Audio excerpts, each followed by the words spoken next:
Alhamdulillah Mbak masih diberi umur panjang ya. Sebelumnya bismillahirrahmanirrahim. Assalamualaikum warahmatullahi wabarakatuh. Salam sejahtera dan rayu sahabat dan Bapak semua.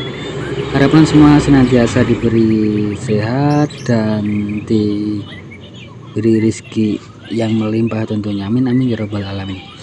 Oke Mbak, di sini saya akan berbagi tips bagaimana cara mengetahui ciri-ciri baterai yang rusak, tidak layak pakai, dan bagaimana juga cara menghidupkan baterai yang mati suri Mbak.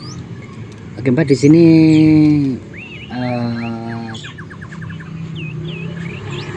coba diukur Mbak ya, coba diukur, bisa dilihat ya itu ya. Saya coba cas tidak bisa dilihat ya. Dicoba cas tidak bisa dilihat di situ, dicoba dicas tidak bisa ya. Ini jika fisiknya masih bagus Mbak, jangan buru-buru dibuang karena bisa jadi cuma mati suri ya. Bisa jadi mati suri. Jadi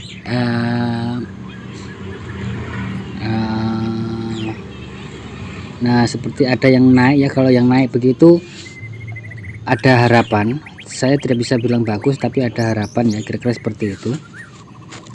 Jadi begini Mbak,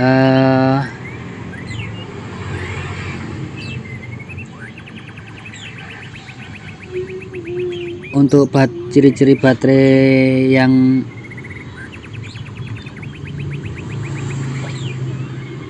tidak layak pakai ya, caranya bagaimana untuk mengetahuinya? Pertama-tama kita cas dulu ya, kita cas setelah penuh Mbak. Setelah penuh kita diamkan beberapa saat, mungkin beberapa saat kok, 1-2 hari ya.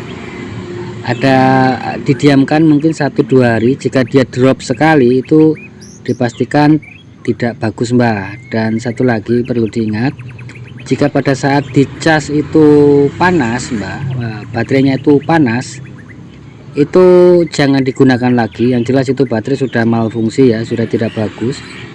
Saya ulangi Mbak ya, ciri-ciri baterai yang tidak layak pakai apabila dicas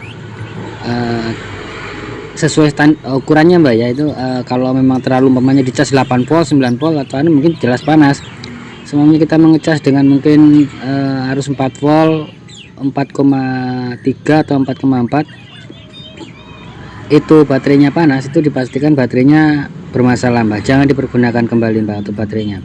Satu itu. Kedua, seandainya pun baterainya dicas tidak panas, nah nanti setelah full dibiarkan mungkin 1 hari ya. Setelah itu diukur lagi, dicek lagi. Jika voltasenya turun drastis atau mungkin turun jadi di bawah 3 volt, itu dipastikan juga kualitasnya sudah tidak bagus Mbak. Oke Mbak, di sini saya bisa dilihat ya, ini baterai mati suri. Untuk baterai mati suri bagaimana menganalisanya atau mengatasinya ya, di sini untung-untungan Mbak ya, untung-untungan ya. Untuk di sini bisa dilihat ya, kita colok seperti berikut ya. Ini baterai mati suri Mbak, kita colok terus kita tekan ke atas Mbak. Kita tekan ke atas, usahakan jangan sampai bocor atau berbunyi ces Mbak ya. Kalau sampai berbunyi ces jangan dipergunakan Mbak, karena itu sudah bocor ya. Usahakan ditekan di keempat sisi itu Mbak ya, ditekan, tapi jangan sampai berbunyi Mbak atau bocor. Setelah itu kita lakukan pengecasan. Apabila menunjukkan ya, kita ukur, bisa kita lihat ini saya ukur ya.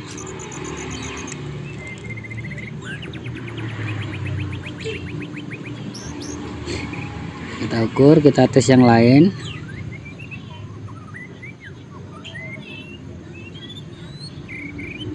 Ditekan agak kencang Mbak, tapi pakai perasaan ya, jangan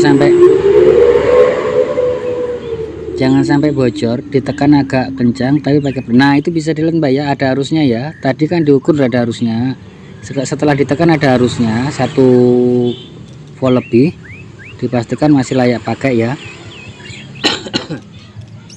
Kira-kira seperti itu Mbak ya. Kita coba lagi yang lain, banyak sekali Mbak. Ini saya sortir karena yang video kemarin itu rencananya saya mau tambah baterai mbak. Yang kemarin itu 16 mbak ya, 16 baterai, rencana saya mau tambah 8 lagi jadi 24 karena diberi baterai bekas, baterai rusak sama teman ya. Jadi saya rencana mau saya tambahkan nanti, tapi ini saya tes dulu karena banyak yang mati mbak ya. Kita seperti berikut mbak ya, kalau diukur tidak ada arusnya, terus kita akali dengan cara seperti itu.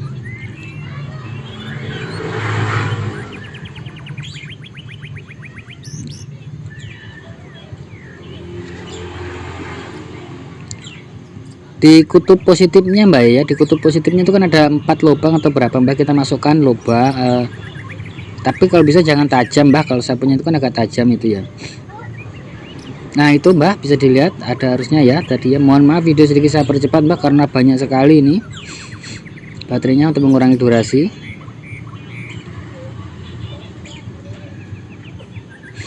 Ada kesalahan teknis ini, kenapa nge-shot power supply-nya agak bermasalah ini kayaknya mbak. Intinya begini mbak ya, saya ulangi dari awal. Untuk ciri-ciri baterai yang tidak bagus atau tidak layak pakai itu apabila dicas itu panas, itu jangan dipergunakan kembali mbak. Dampaknya nanti malah berbahaya, bisa meledak panas ya. Satu itu. Kedua, kalaupun bisa dicas, setelah dicas itu diberi beban atau didiamkan mungkin kurang lebih 1 hari lah atau 2 hari. Nanti jika dia ngedrop di bawah 3 volt atau itu dipastikan baterai sudah tidak layak pakai mbak. Kira-kira seperti itu ya. Memang kalau baterai bekas itu sudah mengalami pelemahan mbak ya, sudah mengalami pelemahan, tapi kalau pelemahannya terlalu jauh itu menurut saya tidak layak pakai mbak. Dan sekali lagi saya ulangi, untuk menghidupkan baterai yang mati suri ya, dalam artian dari fisiknya dilihat masih bagus, diukur tapi diukur tidak ada nilainya, dicas tidak bisa menusuk di kutub positif itu ada 4 lubang atau 6 lubang itu mbak ya, ditusuk. Terus setelah ditusuk kita angkat ke atas sedikit supaya menekan ke bawah di keempat sisi atau di masing-masing lubang mbak. Tapi ingat mbak, pakai perasaan ya, jangan sampai bocor, karena kalau sekali bocor itu sudah jangan digunakan kembali mbak. Nah setelah melakukan seperti itu, setelah melakukan penusukan, terus kita ukur mbak. Biasanya ada arusnya naik mbak kalau memang itu masih layak pakai, atau mungkin masih ada voltasenya. Atau kita lakukan pengecasan, bisa jadi baterai lowbat, kita lakukan pengecasan. Jika dilakukan pengecasan masuk, berarti baterai masih ada harapan mbak, kira-kira seperti itu. Karena kita masih menuju lagi, setelah pengecasan ada lagi sesi pengetesan ya, pengetesan dalam bisa dari beban, load beban mbak ya, atau bisa juga mendiamkan selama 1 hari 1 malam atau 2 hari atau 2-3 hari.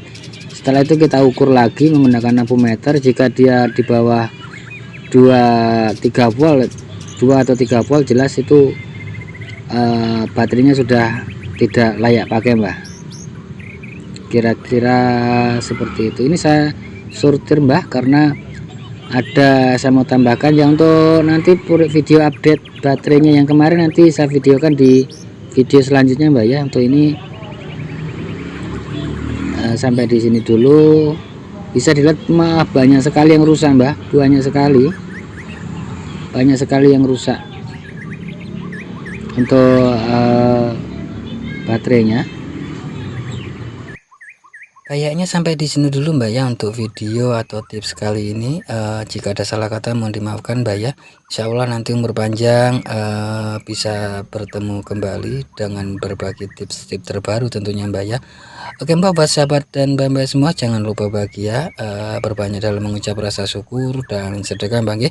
Dan khusus buat sobat muslim, sekedar mengingatkan saja, mari sama-sama kita berbanyak sholawat dan perbaiki sholat tentunya. Akhir kata akhir salam, wassalamualaikum warahmatullahi wabarakatuh.